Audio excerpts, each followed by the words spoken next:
Tuhan bersamamu.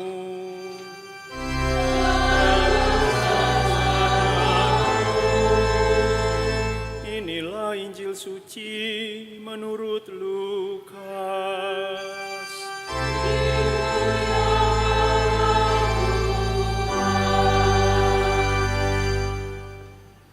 Banyak orang telah berusaha menyusun suatu berita tentang peristiwa-peristiwa yang telah terjadi di antara kita, seperti yang disampaikan kepada kita oleh saudara-saudara yang dari semula adalah saksi mata dan pelayan firman. Karena itu setelah menyelidiki segala peristiwa itu dengan seksama dari awal mulanya, aku mengambil keputusan untuk membukukannya dengan teratur bagimu. Dengan demikian engkau dapat mengetahui bahwa segala sesuatu yang diajarkan kepadamu sungguh benar. Sesudah dicobai iblis di padang gurun dalam kuasa roh, kembalilah Yesus ke Galilea dan tersiarlah kabar tentang dia di seluruh daerah itu. Selama di situ ia mengajar di rumah-rumah ibadat dan semua orang memuji dia. Lalu Yesus datang ke Nazaret tempat ia dibesarkan. Dan menurut kebiasaannya, pada hari Sabat ia masuk ke rumah ibadat, lalu berdiri hendak membaca dari Alkitab. Kepadanya diberikan kitab Nabi Yesaya, dan setelah membukanya, ia menemukan nas di mana ada tertulis, Roh Tuhan ada padaku, oleh sebab ia mengurapi aku untuk menyampaikan kabar baik kepada orang-orang miskin. Dan ia telah mengutus aku untuk memberitakan pembebasan kepada orang-orang tawanan dan penglihatan kepada orang-orang buta, untuk membebaskan orang-orang tertindas, untuk memberitakan bahwa tahun rahmat Tuhan telah datang. Kemudian Yesus menutup kitab itu, mengembalikannya kepada pejabat, lalu duduk, dan mata semua orang dalam rumah ibadat itu tertuju kepadanya.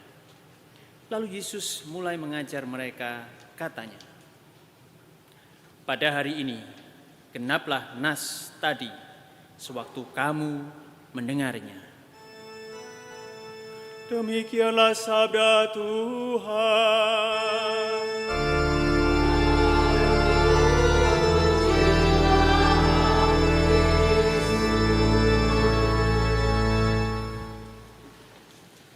Dikisahkan tadi, menurut kebiasaannya pada hari Sabat Yesus datang dan ikut beribadat di rumah ibadat Yahudi atau sinagoga. Saudara-saudari, sedikit tentang sinagoga. Sinagoga Yahudi dimulai selama masa pembuangan, ketika orang-orang Yahudi sudah tidak dapat lagi beribadah di Kenisah atau di bait suci. Dan kemudian tradisi mendirikan sinagoga ini terus berlangsung hingga saat ini. Konon 10 orang Yahudi laki-laki dewasa dapat berkumpul dan kemudian mendirikan sinagoga. Pada zaman Yesus, sinagoga bukan hanya sebagai tempat ibadah, tetapi juga semacam sekolah, semacam pusat hidup komunitas. Dan sinagoga ini dipimpin oleh kaum awam, tanpa imam, juga tidak ada altar. Tahun lalu saya punya kesempatan untuk bisa mengunjungi suatu sinagoga di Manila, itu satu-satunya sinagoga di kota tersebut. Saya beroleh kesempatan juga untuk bisa bicara dengan rabi yang bertugas di sana. Dan betul bahwa sebagai tempat ibadat, sinagoga juga merupakan tempat studi Alkitab Ibrani dan juga tempat orang-orang Yahudi atau orang yang beragama Yahudi membangun komunitas. Pada zaman Yesus, orang Farisi adalah pemimpin sinagoga terkemuka dan mengajar orang-orang tentang bagaimana cara menaati hukum dan lebih dari itu. Dan inilah yang kemudian banyak dikritik oleh Tuhan kita, bahwa mereka banyak membebani orang-orang dengan banyak sekali aturan dan tradisi. Tentang bacaan Injil yang baru saja kita dengarkan, kemana Tuhan Yesus pergi, dia akan mendatangi sinagoga, kemudian membaca kitab suci dan mengajar.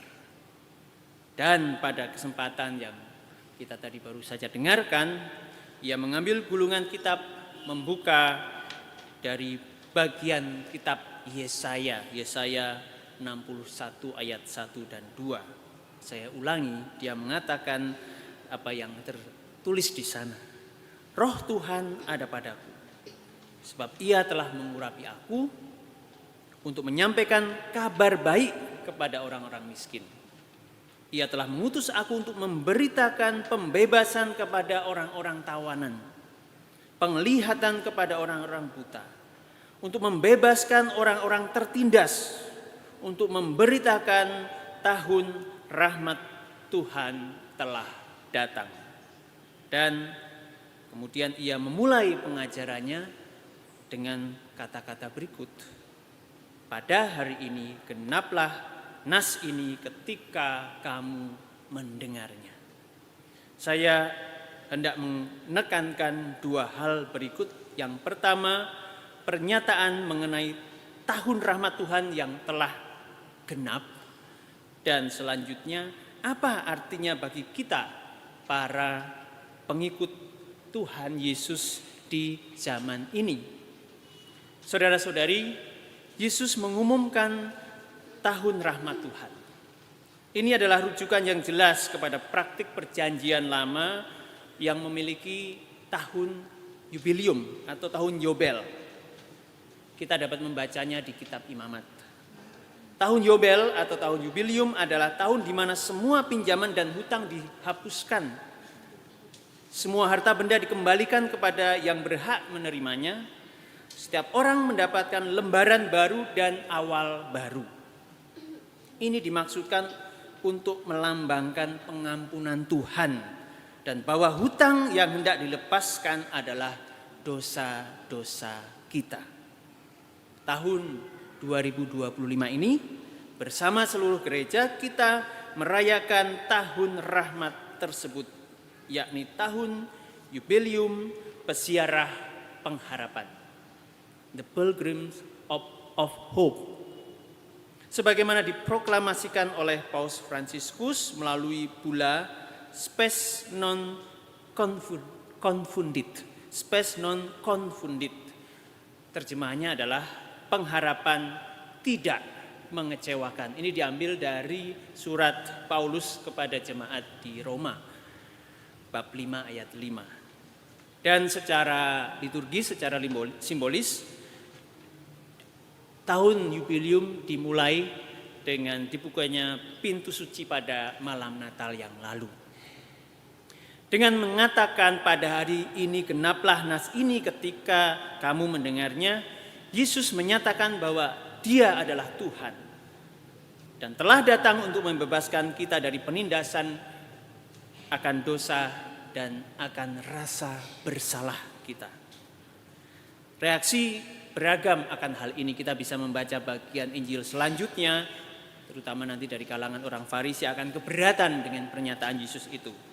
Namun, apa artinya bagi kita saat ini? Kita adalah pengikut Yesus. Kita seharusnya melakukan persis seperti yang Ia lakukan.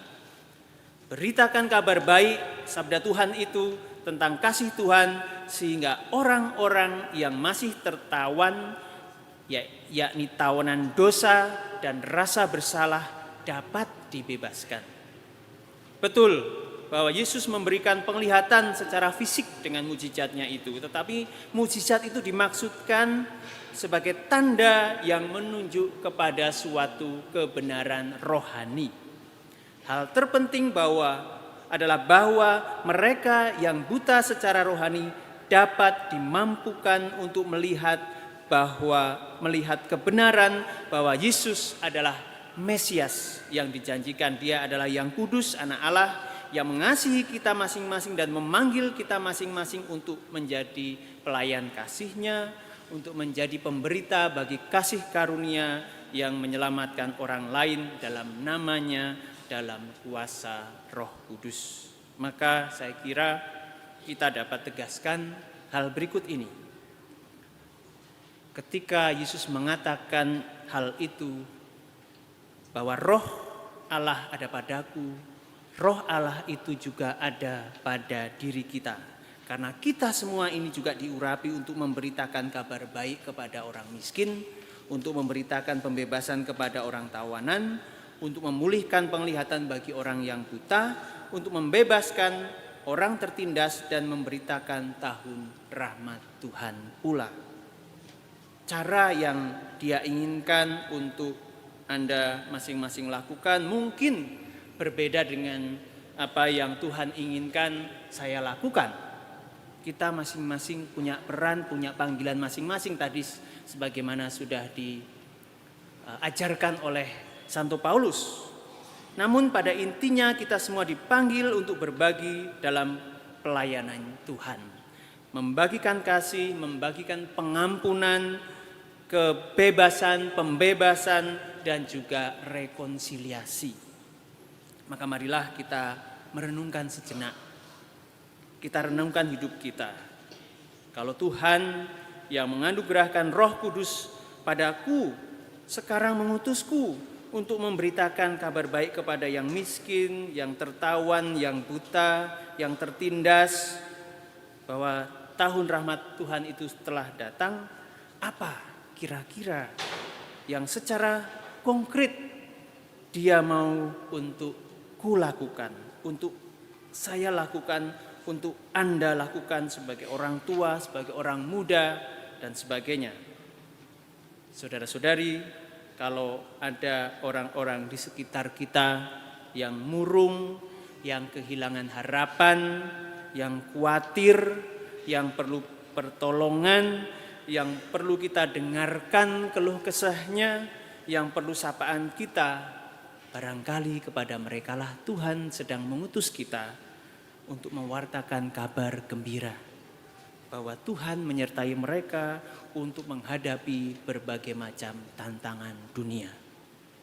Untuk dapat memberitakan kabar gembira, untuk dapat membagikan pengharapan, kita sendiri perlu memiliki kegembiraan itu. Kita perlu hidup dalam sukacita itu. Maka marilah kita mohon hati yang gembira, hati yang penuh sukacita.